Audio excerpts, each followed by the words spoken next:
we'll see how to add a new hard disk to the virtual machine. So I'm going to add to this Debian 11. Since it's already running, I'll show you in a stopped machine. So you have to go to the settings and then in the storage here, click here, add a hard disk.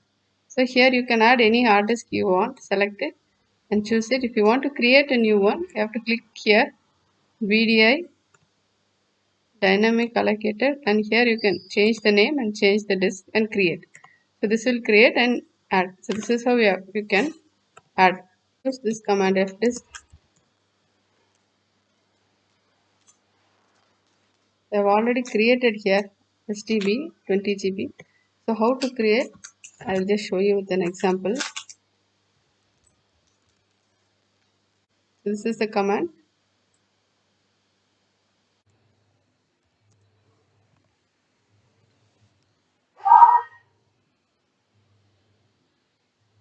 So we are going to create a partition. So you have to give n.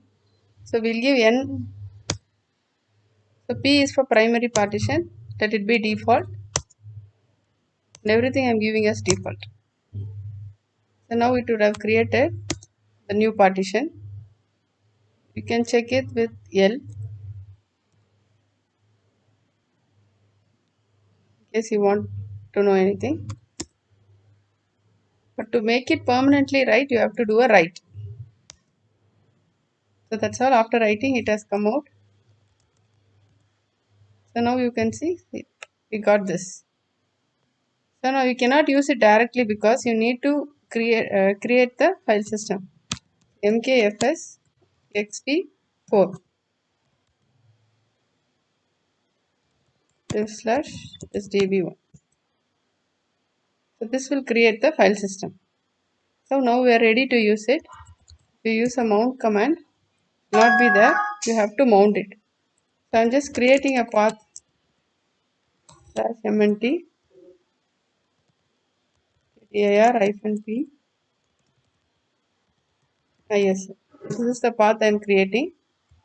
Now if you see in ls, it is there. So now we will mount this div sdb1 with mnt debian is.